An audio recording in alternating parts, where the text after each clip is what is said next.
మన తెలుగు రాష్ట్రాల్లో ఎంతో విశిష్టత గల పుణ్యక్షేత్రాలు ఎన్నో ఉన్నాయి. చక్కటి సినిమా పాటలు కూడా వాటి మీద ఉన్నాయి. ఉదాహరణకి శ్రీశైలంలో మల్లన్న, భద్రాద్రిలో రామన్న, తిరుపతిలో వెంకన్న, ఇలా చక్కటి చక్కటి పాటలు ఉన్నాయి.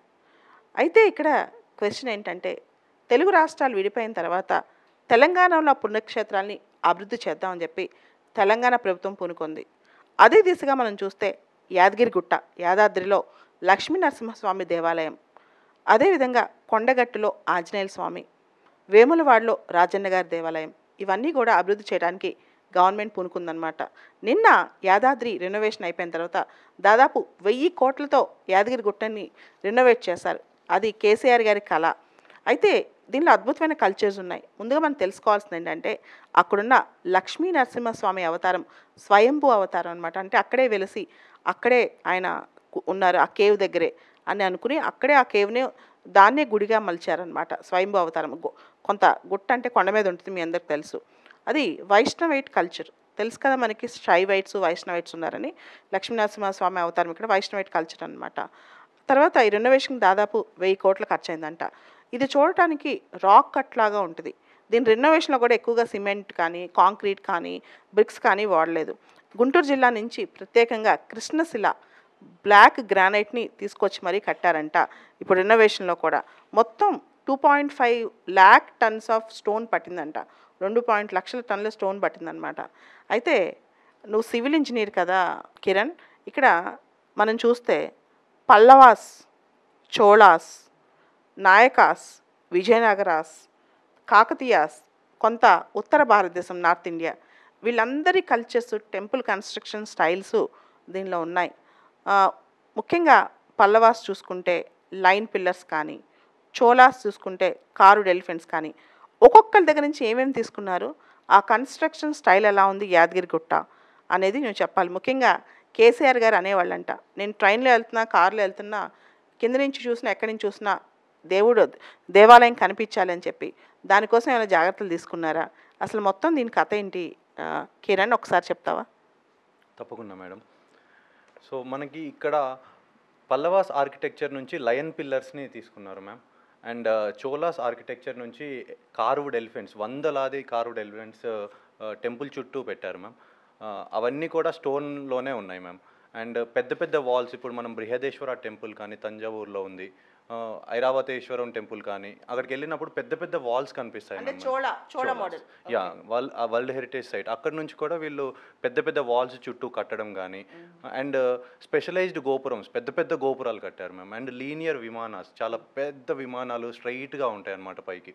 సో అలాంటి విమానాస్ కూడా కట్టారు మ్యామ్. సో పల్లవాస్ నుంచి లైన్ పిల్లర్స్ తీసుకున్నారు, చోళాస్ నుంచి కారుడ్ ఎలిఫెంట్స్ తీసుకున్నారు, పెద్ద పెద్ద వాల్స్ తీసుకున్నారు, స్పెషలైజ్డ్ గోపురాస్ తీసుకున్నారు, లీనియర్ విమానాస్ తీసుకున్నారు.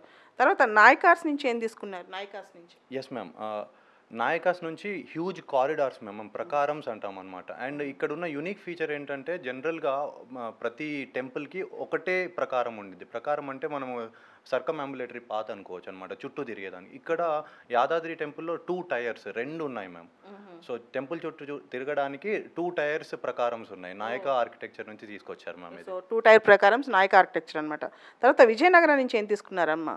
మ్యామ్ మిథికల్ యాలి అని ఒక క్రియేచర్ ఉంటుంది మ్యామ్. ఓన్లీ మిథికల్, రియల్గా లేదు, ఓన్లీ మిథికల్. అది క్రియేచర్ ఎలా ఉండిద్ది అంటే, యాలి క్రియేచర్ లయన్ కానీ, హార్స్ కానీ, ఎలిఫెంట్ కానీ పార్ట్స్, ఇప్పుడు ఫర్ ఎగ్జాంపుల్ తలకాయ లయన్ లాగా ఉండడం, బాడీ హార్స్ లాగా ఉండడం, ఇలా హార్స్ అండ్ మనం ఇంగ్లీష్లో చిమెరికల్ అంటాం. ఎగ్జాక్ట్లీ, అవునవును, అలానే ఉంటుంది మ్యామ్. మిథికల్ యాలి కల్చర్ కానీ, మళ్ళీ కాకతీయాస్ నుంచి తెలుసు మనకి, యాదగిరిగుట్ట మనకి వరంగల్ వెళ్ళే దారిలోనే వచ్చింది. సో కాకతీయాస్ నుంచి కూడా పిల్లర్స్, మనకి 1000 స్తంభాల గుడి ఉంది. సో అలా మనకి కాకతీయన్ ఆర్కిటెక్చర్ నుంచి పిల్లర్స్ కూడా అక్కడ వాళ్ళు పెట్టారు ma'am. Very good. North India Nagara style నుంచి ఏం తీసుకున్నారు Kiran? Yes ma'am, Nagara style నుంచి ఇప్పుడు మనం భక్తులు వెళ్ళినప్పుడు చాలామంది లైన్లో నిలబడతాం మ్యామ్. సో ఆ లైన్లో నిలబడ్డప్పుడు వాళ్ళు సపరేట్గా క్రియేట్ చేసిన ఒక మనకి బ్యారెల్ వాల్టెడ్ రూఫ్ అంటారు మ్యామ్. సో దాన్ని ఎగ్జాక్ట్లీ దాన్ని అది కూడా కూల్గా ఉండడానికి వాళ్ళు పైన అల్యూమినియం ఫాయిల్తో కలిపి వేస్తారు మ్యామ్ అది. సో భక్తులు నిలబడినా సరే చల్లగా ఉండటానికి అల్యూమినియం ఫాయిల్ వేశారు పైన రూఫ్ మీద, ఎగ్జాక్ట్లీ. బ్యారెల్ వాల్టెడ్ రూఫ్ మీద. ఎందుకంటే మ్యామ్ మనకి ఇప్పుడు తిరుపతి కొండలా కాకుండా ఇక్కడ ఇది బ్యారన్ హిల్ మ్యామ్, యాదాద్రి గుడి. ఇక్కడ పెద్దగా మనకి చెట్లు ఇలాంటివి పెద్దగా ఉండవు. సో ఎక్కడ నిలబడ్డా కానీ చల్లగా ఉండడానికి ఒకటి ఇలాంటి రూఫ్స్ కానీ, అండ్ రెండోది పెద్ద పెద్ద విమానాల వల్ల సెల్ఫ్ షాడో వల్ల మనకి చల్లదనం కుదిరేలాగా ప్లాన్ చేశారు మ్యామ్ ఆర్కిటెక్ట్స్ ఇక్కడ. నువ్వు ఎప్పుడైనా విజిట్ చేసావా యాదగిరిగుట్ట?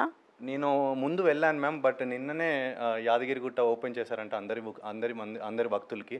సో నేను అతి త్వరలో వెళ్ళి మళ్ళీ ఒకసారి దాన్ని అనుభవించాలి, చూడాలి అని చెప్పేసి. రీసెంట్గా మనం సమతామూర్తి విగ్రహం రామానుజాచార్య కూడా చూసాం కదా.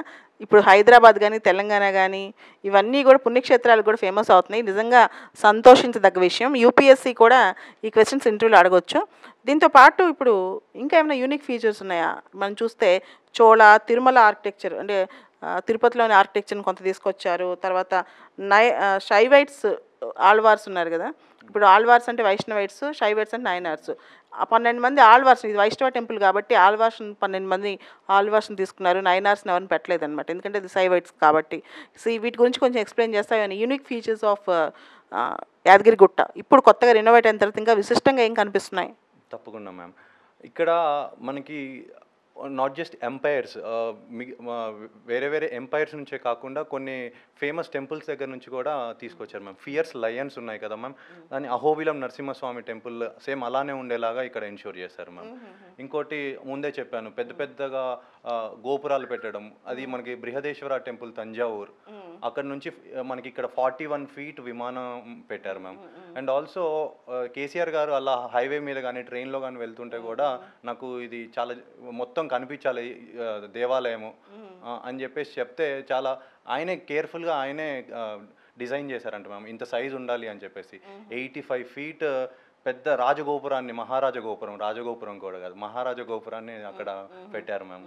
సో అదొకటి. అండ్ యూనిక్ ఫీచర్స్ వచ్చేసరికి 12 మంది అల్వర్స్ మ్యామ్. అల్వర్స్ అంటే సంగం లిటరేచర్లో మనకు వస్తుంది, అల్వర్స్ నయనార్స్ అని చెప్పేసి. అల్వర్స్ వైష్ణవైట్స్ మ్యామ్. అంటే ఇది వైష్ణవ టెంపుల్ కాబట్టి అల్వార్స్ మాత్రమే పెట్టారనమాట. అవును మ్యామ్. 12 మంది అల్వర్స్ అండ్ ఈక్వల్ నెంబర్, ఒక్కొక్కళ్ళ దగ్గర ఒక్కొక్క కాకతీయన్ పిల్లర్ పెట్టారు. అంటే ఒక్కొక్క అల్వర్కి ఒక్కొక్క కాకతీయన్ పిల్లర్ అలా అసోసియేట్ చేశారు మ్యామ్. అండ్ ఆల్సో 2 టైర్ ప్రకారం ముందు చెప్పాను ఈ నాయక కల్చర్ నుంచి, అంటే జనరల్గా ఎక్కడ 2 టైర్ ఉండదు అనమాట, 1 టైరే ఉంటుంది. సో ఇక్కడ 2 టైర్. ప్రకారం అంటే ఎగ్జాక్ట్గా ఏంటి కిరణ్? అంటే ప్రకారం అంటే ఇది మనకి చుట్టూ తిరగడానికి సర్కమ్ అంబులేటరీ పాత్ ఉండేది మ్యామ్, అలా అని చెప్పుకోవచ్చు మ్యామ్. గుడి చుట్టూ తిరగడానికి, విగ్రహం చుట్టూ తిరగడానికి అంబులేటరీ పాత్ అనమాట ఇది. సూపర్. అండ్ ఆల్సో ఈ టెంపుల్ స్ట్రక్చర్ కూడా అష్టభుజి మ్యామ్. అష్టభుజి అంటే ఆక్టగనల్ స్ట్రక్చర్స్ అనమాట. ఈ ఆక్టగనల్ స్ట్రక్చర్స్ కూడా ఎందుకు డిసైడ్ చేశారంటే ఎంత వీలైతే అంత షాడో మనకి క్రియేట్ అయ్యేలాగా అష్టభుజి స్ట్రక్చర్స్ క్రియేట్ చేశారు మ్యామ్. నువ్వు సివిల్ ఇంజనీర్ కదా కిరణ్, మొత్తం ఈ టెంపుల్ కన్స్ట్రక్షన్ ఒక సివిల్ ఇంజనీర్ ఏ పర్స్పెక్టివ్లో చూడాలి? మ్యామ్ ఇది ఒక పెద్ద మార్వల్ లాగా నేను చెప్తాను మ్యామ్. మోడర్న్ డేలో ఒక సిమెంట్, బ్రిక్, కాంక్రీట్ లేకుండా కట్టారంటే ఇది ఆర్కిటెక్ట్స్ అండ్ సివిల్ ఇంజనీర్స్ అందరూ కలిసి ఒక బ్యారన్ ల్యాండ్ మీద మొత్తం స్టోన్ కట్ చేసి చేశారంటే ఇది ఒక రాబోయే రోజుల్లో ఇంకొక 10-12 సెంచరీస్ పాటు ఇది నిలబడగలిగే ఒక స్ట్రక్చర్ అని మాత్రం నేను చెప్పగలుగుతాను మ్యామ్. అండ్ చాలామంది సివిల్ ఇంజనీర్స్ కూడా అలా చెప్తున్నారు మ్యామ్. అట్లా ఎందుకంటే స్టోన్తో చేశారు కాబట్టి it will be there for a lot of century. So ఒక రకంగా చెప్పాలంటే ఇప్పుడున్న ప్రజెంట్ గవర్నమెంట్ చరిత్రలోకి ఎక్కిందని చెప్పవచ్చు మ్యామ్ యాదాద్రి టెంపుల్ కట్టడం వల్ల. Okay, super. As a civil engineer ఎవరైతే ఇంటర్వ్యూకి వెళ్తారో, యూపీఎస్సీ ఇంటర్వ్యూకి వెళ్తారో లేదా గ్రూప్ 1 లాంటి ఇంటర్వ్యూస్కి వెళ్తారు, గ్రూప్ 1 ఇంటర్వ్యూస్ పోతే అనుకుంటే ఇంకా ఒకవేళ ఇంటర్వ్యూలు జరిగితే కాకతీయుల 1000 స్తంభాల గురించి ఎటువంటి క్వశ్చన్స్ రావచ్చు వీళ్ళకి? Yes ma'am. మనకి లాస్ట్ టైం రామప్ప టెంపుల్కి వరల్డ్ హెరిటేజ్ సైట్ వచ్చింది మ్యామ్ ట్యాగ్. సో అక్కడ ఎస్పెషలీ ఎలా ఎర్త్క్వేక్ రెసిస్టెంట్ స్ట్రక్చర్స్ మనం ఎలా డిజైన్ చేయొచ్చు అంటే best practices from our culture మనము అలవర్చుకోవచ్చు అని చెప్పేసి. ఎందుకంటే అక్కడ శాండ్ బాక్సింగ్ టెక్నాలజీ ఉండేది మ్యామ్. మనకి 17th, 18th సెంచరీస్లో చాలా హ్యూజ్ ఎర్త్క్వేక్స్ దాన్ని స్ట్రక్ చేసినా కానీ ఇంకా నిలబడింది మ్యామ్. శాండ్ బాక్సింగ్ టెక్నాలజీ అంటే ఏంటి? శాండ్ బాక్స్ టెక్నాలజీ పేర్లోనే ఉంది మ్యామ్, శాండ్. సో శాండ్తో ఈ మనకి ఫౌండేషన్ అనేది దగ్గర శాండ్ నింపేస్తారు మ్యామ్. సో దాని మీద మనకి ఫర్ ఎగ్జాంపుల్ ఈ ప్లింత్ వేస్తారు మ్యామ్. ప్లింత్ అంటే మన ఫ్లోర్ అనుకోవచ్చు. సో ఎప్పుడైతే ఈ ఎర్త్క్వేక్ వచ్చిద్దో మనకి జనరల్గా కింద కాంక్రీట్ ఉంటే మన ఈ ప్లింత్ అనేది ఎటు జరగదు, సో కొలాప్స్ అయిపోతుంది మ్యామ్. సో ఈ శాండ్ బాక్సింగ్ దగ్గర ఏమవుతుందంటే కింద మొత్తం శాండ్ ఉండిద్ది మ్యామ్. సో ఈ ప్లింత్ అనేది పైకి కిందికి అయ్యేదానికి ఛాన్స్ ఉంటుంది, ఎందుకంటే శాండ్ కంప్రెస్ అవుతుంది మ్యామ్. సో ఇలా మనం ఇప్పుడు రామప్పకి వెళ్ళిన దగ్గర కూడా చూస్తే అక్కడ పైకి కిందికి ఉంటాయి మ్యామ్, ఇక్కడ కింద ప్లింత్ మొత్తము. సో ఇది రీఅడ్జస్ట్ అయిందనమాట టెంపుల్. అండ్ మోర్ ఓవర్ ఈ కింద మొత్తము ఇట్లా రీఅడ్జస్ట్ అయినా కానీ పైన సూపర్ స్ట్రక్చర్ అనేది సేమ్ అలానే ఉండిద్ది. అండ్ బెస్ట్ థింగ్ ఏంటంటే రామప్ప టెంపుల్లో మనకి సూపర్ స్ట్రక్చర్ చాలా లైట్ వెయిట్ బ్రిక్స్తోని కట్టారు మ్యామ్. ఇన్ఫ్యాక్ట్ అవి ఫ్లోటబుల్ బ్రిక్స్ కూడా అంటారు అనమాట. ఒకప్పుడు చాలామంది రామప్పకి వెళ్ళేసి ఆ బ్రిక్స్ని తీసుకొచ్చుకునే వాళ్ళు మ్యామ్. ఫార్చునేట్లీ ఇప్పుడు ట్యాగ్ రావడం వల్ల మనకి కొద్దిగా ఎక్కువ సెక్యూరిటీ ఉండడం వల్ల స్టిల్ అది ఇంటాక్ట్గా ఉంటుంది అని చెప్పి చెప్పుకోవచ్చు మ్యామ్. నేను ఒకసారి కొండగట్టు ఆంజనేయుల స్వామి గుడి దగ్గరికి వెళ్ళాను కిరణ్. ఒక 4 years అయి ఉంటుంది. ఆ టైంలో అది జగిత్యాల జిల్లా అనమాట. అక్కడ కలెక్టర్ గారు శరత్ గారు నన్ను పిలిచారు, JNTU కొండగట్టుకు రమ్మని చెప్పి. వెళ్ళినప్పుడు చూశాను అనమాట. చాలా అద్భుతంగా ఉంది. దాన్ని కూడా డెవలప్ చేస్తారని ఇంతే అద్భుతంగా కోరుకుందాం. తర్వాత వేములవాడలో రాజన్న కూడా ఇంత అభివృద్ధి చేస్తారని కోరుకుందాం. తెలంగాణలో పుణ్యక్షేత్రాలు కరువు లేదు. అండ్ ఆర్ట్ అండ్ కల్చర్లో ఇవన్నీ ఇక మీదట మంచి క్వశ్చన్స్గా కూడా మనకు వస్తాయి కాబట్టి, ముఖ్యంగా సమతామూర్తి విగ్రహం ఆవిష్కరించిన తర్వాత హైదరాబాద్ కొత్త అందం వచ్చిందని చెప్పొచ్చు, ముఖ్యంగా ఈ డివోషనల్ స్పిరిచువల్ కల్చర్లో. So let's welcome that. Thank you, Kiran, for your valuable inputs. Thank you, ma'am.